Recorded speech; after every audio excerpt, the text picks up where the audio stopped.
sindikata vzgoje in izobraževanja začeli z razmislekom o novim sistemskem umeščanju NPZ-jev.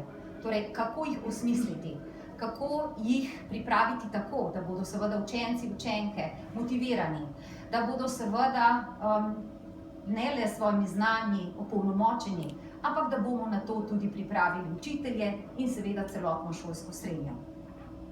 Delovna skupina je tako od leta 2015 naprej sodelovala z vsemi deležniki, Združenjem ravnateljev, Svetom praktikov, prav tako s SVIZ-om in seveda tudi predstavnikov staršev. Brez odličnega sodelovanja z državno komisijo in seveda predmetnimi komisijami ne bi mogli skupaj soustvariti novega predloga modela. Predlagali in pripravili smo ga v predstavitev že pred letom dni in sicer tudi v okviru tako imenovanega novega nacionalnega sistema kakovosti. Pred nekaj tedni pa smo dokončno predstavili celovito rešitev tako celotnega sistema kakovosti kot vključenosti nacionalnega preverjanja znanja v izvajanje tega modela. Zato je bila ne le širša, ampak tudi strokovna javnost večkrat in na več načinov seznanjena s tem, kakšen je model, na kakšen način se bo izvajal in seveda, kako se dovolj hitro vnaprej pripraviti na to, da bomo kar se da učinkovito izvajali nov pristop. Kaj je namen novega modela?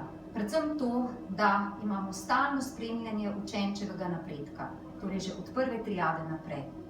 Prav to so bile tudi pobude učiteljev, ki nas danes opozarjajo s svojim pismom, da morda nismo dovolj reflektirali tudi na njihove pobude.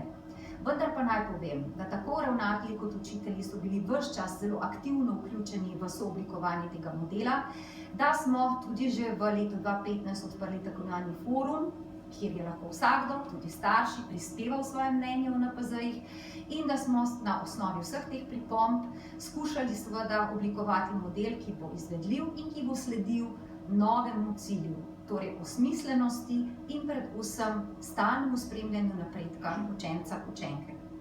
Zato tudi naš predlog preverjanja v 3., 6. in 9. razredu, torej dopolnilo iskanja novih poti in možnosti razvoja za posameznika učenca, učenko in seveda hkrati tudi iskanje vsega tistega, kar lahko tudi skupaj z učiteljem še doprinesete v njegovo znanje. Torej, kje so morda kakšne pomanjkljivosti, kje je potrebno več ponavljanj, katera so področja, ki jih učenec, učenka morda še ne obvladuje dovolj dobro, vse z namenom sledenja napredka in seveda ustvarjanja novega napredka posameznika. Kaj je pri tem pomembno? Pomembno je, da bomo s tem lahko seveda tudi skozi osnovne predmete, ki se izvajajo v 3. in 6. razredu in tudi dodatni 3. predmet, skušali tudi v nacionalnem zbiru pregledati, kako in na kakšen način lahko tudi še sistemsko pripomoremo k boljšemu pristopu, k poučevanju, k novim metodam poučevanja na način, da bodo učni cilji in standardi seveda še kakovostneje in uspešneje doseženi. Pa ne le to. Vprašanja, ki jih danes na nas nastavljajo učitelji, so vprašanja, ki so vsebinska strokovna domena, diskusije znotraj državne komisije in seveda tudi predmetnih komisij.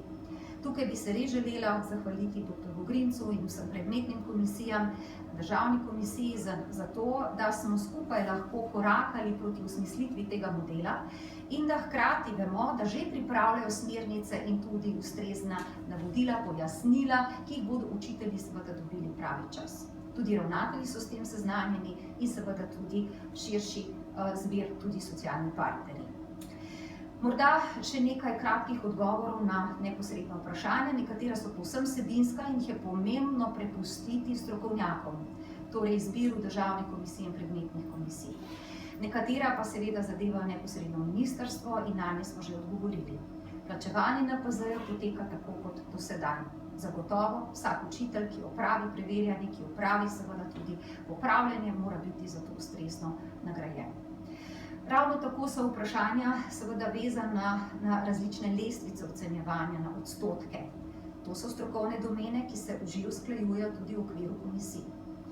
Imamo seveda tudi vrsto vprašanj glede posameznih predmetov slovenskega jezika, Tukaj deluje pregledna komisija, ki je že seznanjena tako tudi na področju tujih jezikov z vsemi izhodišči, ki so jih podali tudi učitelji v premislek in seveda v čimprejšnje uravnoteženje tega, da seveda zagotovimo v resnici čim bolj standardom, ciljem, ki jih želimo doseči usmerjeno preverjanje.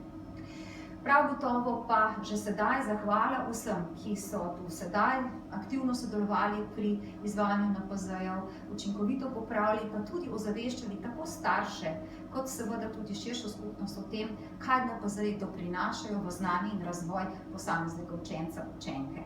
Zelo pomembno je zato tukaj ustvariti zaupanje in dialog, torej ne le samo odpisati NPZ, ampak seveda se o tem tudi pogovoriti, ga evalvirati in deliti svoja vedenja pogosto starši ali seveda tudi znotraj posamezne šole. Prav to tudi pričakujemo v okviru novega nacionalnega sistema kakovosti.